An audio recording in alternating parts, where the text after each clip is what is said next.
साथियों, आज देश के 23 गणमान्य लोगों ने, बहुत बड़े बड़े लोगों ने हम लोगों को सुबह एक संदेश भेजा। उसमें जस्टिस वी.आर. कृष्ण अय्यर हैं, जो शायद आज़ादी के बाद के सबसे सम्मानित सुप्रीम कोर्ट के जज हैं। श्री वी.के. सिंह जी हैं, जो अभी आर्मी के रिटायर्ड चीफ हैं।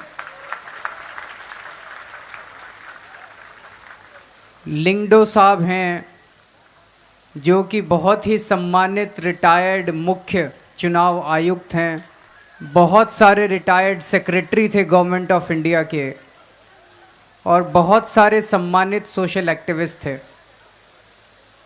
इन सब लोगों ने हमसे अपील की कि हम लोगों को अब अनशन ख़त्म कर देना चाहिए, क्योंकि अब इस गूंगी बहरी सरकार से, और ऐसी सरकार जिसके अंदर इतने भ्रष्ट लोग बैठे हुए हैं, वो ना तो लोकपाल बिल पास करेगी, ना स्पेशल जांच दल बिठाएगी इन मंत्रियों के खिलाफ।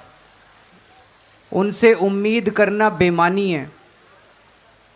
और केवल उनसे नहीं, ये जितनी भी पार्टियां हैं, सभी पार्टियां भ्रष्टाचार में डूबी हुई हैं, और ये सभी पार्टियों ने मिलकर देश को धोखा दिया है। ऐसा उन लोगों ने अपने संदेश में लिखा। उन्होंने अपील की अन्ना जी से कि आप अनशन समाप्त करके अब इस देश को एक नई दिशा दीजिए, एक राजनीतिक विकल्प दीजिए, जो कोई पार्टी नहीं होना चाहिए। एक और पार्टी खड़ी कर दी इन्हीं पार्टियों की तरह तो फिर काम नहीं चलेगा। एक और पार्टी हाई कमांड बन गया, एक और पार्टी बन गई, एक और सत्ता का खेल चल गया, सत्ता से पैसा, पैसे से सत्ता, तो काम नहीं चलेगा। उन्होंने कहा राजनीतिक विकल्प दीजिए। पूरी की पूरी ये जो भ्रष्टाचार की और अपराध की और पैसे की और ताकत की राजनीति है, इसके विकल्प में एक अलग किस्म की राजनीति होनी चाहिए, जो जनता की राजनीति हो, जनता के पास सत्ता जाए। ऐसा उन लोगों ने लिखा।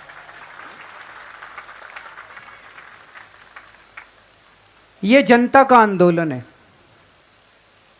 जनता ने इस आंदोलन में निर्णय लिए, जनता ने इस आंदोलन को दिशा दी।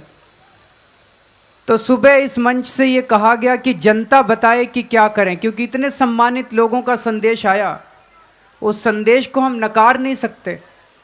तो हमने जनता से पूछा जनता क्या चाहती है।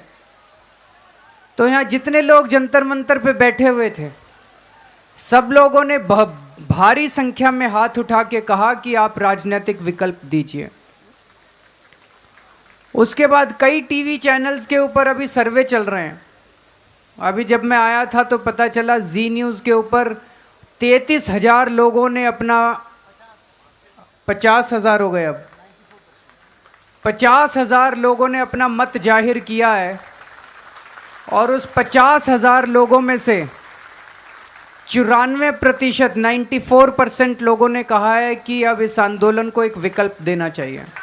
IBN 7 पे भी सर्वे चल रहा है, दूसरे चैनलों पे भी सर्वे चल रहा है, और लगभग 90% से ज़्यादा इस देश के लोग कह रहे हैं कि इस आंदोलन को विकल्प देना चाहिए। तो जैसा अन्ना जी ने कहा कि विकल्प दे, अगर जनता का ये आदेश है और इस देश के सबसे सम्मानित लोगों का ये आदेश है, तो ये आदेश जनता का सर आंखों पर। अन्ना जी ने कहा कि विकल्प देने के लिए आंदोलन तैयार है, लेकिन कह देना बड़ा आसान है, करना बड़ा मुश्किल है। ये कह देना, सबकी मंशा भी बहुत अच्छी है, लेकिन विकल्प दिया कैसे जाएगा? बहुत सारे प्रश्न हैं। तो जो प्रश्न अन्ना जी ने रखे हैं, उन सारे प्रश्नों से मैं सहमत हूँ।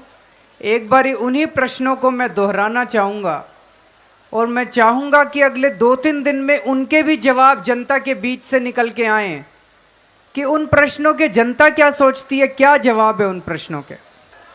सबसे पहला प्रश्न है कि जो कैंडिडेट्स होंगे वो चरित्रवान होने चाहिए। ऐसे लोग होने चाहिए जिनके मन में देश के लिए प्रेम हो, जिन्होंने समाज सेवा की हो, ऐसे कैंडिडेट्स का चयन कैसे किया जाएगा? क्योंकि अगर गलत लोग जाके संसद में बैठ गए, आज की संसद के अंदर 162 लोग ऐसे बैठे हैं जिनके ऊपर घोर अपराध के मामले हैं। आज की संसद के अंदर ऐसे ऐसे लोग बैठे हैं जिन्होंने भ्रष्टाचार किया हुआ है। वो संसद के अंदर हमारी भलाई के लिए कानून नहीं बनाते, वो संसद के अंदर ऐसे कानून बनाते हैं कि और जनता को कैसे लूटें।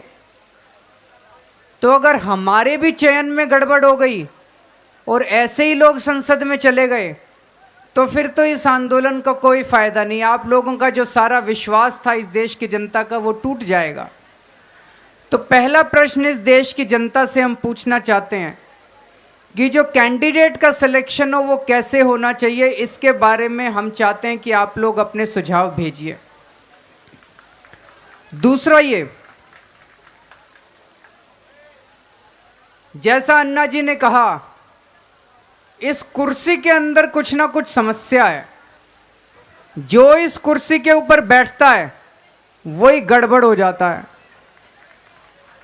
तो कहीं ऐसा तो नहीं कि इस आंदोलन से जब विकल्प निकलेगा और वो लोग जब कुर्सी पे जाके बैठेंगे, कहीं वो ना भ्रष्ट हो जाएं, कहीं वो ना गड़बड़ करने लगें। ये एक भारी चिंता है हम लोगों के मन में। जयप्रकाश जी के आंदोलन से उस वक्त तो आंदोलन बहुत अच्छा चला, लेकिन लालू यादव जी, मुलायम सिंह जी, ये सब उसी आंदोलन की देन है। हमारे मन में बहुत डर है कहीं ऐसा ना हो कि इस आंदोलन से जब राजनीतिक विकल्प खड़ा हो तो कहीं उसमें से भ्रष्टाचार को जन्म देने की कुछ प्रवृत्ति निकले और ऐसे गलत लोग निकलें। इसके बारे में आप लोगों का क्या कहना है कि जो लोग सत्ता में जाएं वो भ्रष्टाचार ना करें, इसका क्या समाधान है? इसके बारे में भी आप अपनी राय दे तो अच्छा रहेगा। हम लोग ये पूरा का पूरा आंदोलन व्यवस्था परिवर्तन के लिए चला रहे हैं, सत्ता परिवर्तन के लिए नहीं। हमारा किसी पार्टी से कोई द्वेष नहीं है। हम ये नहीं चाहते कि कांग्रेस चली जाए और हम लोग सत्ता में आ जाएं, ये नहीं चाहते। ये हुआ तो गड़बड़ हो जाएगी। व्यवस्था परिवर्तन चाहते हैं।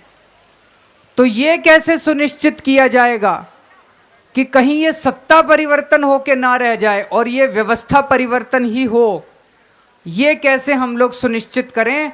इसके बारे में भी आप लोग अगर सुझाव दें तो बहुत अच्छा रहेगा, क्योंकि ये आंदोलन राजनीतिक विकल्प देने के लिए है, सत्ता हथियाने के लिए नहीं है, बल्कि सत्ता के केंद्रीकरण को खत्म करके सारी की सारी सत्ता जनता के हाथ में सौंपने के लिए है ये आंदोलन। एक और बात है, देश में कई लोग ऐसे हैं, सारे नहीं हैं, बहुत लोग अच्छे भी हैं, लेकिन कई लोग ऐसे हैं जो पैसा लेके वोट देते हैं, शराब लेके वोट देते हैं। उसको कैसे रोका जाएगा? क्योंकि इन्होंने तो 2G घोटाला किया हुआ, इनके पास तो 2 लाख करोड़ रुपए हैं। कोयला घोटाला किया, 2 लाख करोड़ उसमें आ गए। फिर कॉमनवेल्थ घोटाला किया, 70,000 करोड़ उसमें आ गए। तो इन्होंने तो करीब 100-150 लाख करोड़ रुपए कमा के रखे हुए हैं। ये तो एक एक वोट खरीदने के लिए लोगों को 1-1 लाख रुपया भी दे देंगे। जनता बिना पैसे के ईमानदारी से इस देश के लिए वोट करे, ये कैसे सुनिश्चित किया जाएगा? इसके लिए भी सोचने की जरूरत है। इस पे भी आप लोगों के, हम लोगों को सुझाव चाहिए। तो साथियों, ये कुछ एक प्रश्न है जो बहुत अहम प्रश्न है। इस आंदोलन की सबसे बड़ी खूबसूरती ये रही है कि आंदोलन बिल्कुल पारदर्शी है। जितने प्रश्न हमारे मन में होते हैं सारे जनता के सामने रख देते हैं, जो निर्णय लिए जाते हैं सारे जनता के सामने रख देते हैं। तो हमारे मन में ये जायज प्रश्न है। हम चाहते हैं कि अगले 2 दिन के अंदर अगर जनता इन प्रश्नों के जवाब दे तो उससे इस आंदोलन को आगे बढ़ाने में सुविधा मिलेगी। शुक्रिया।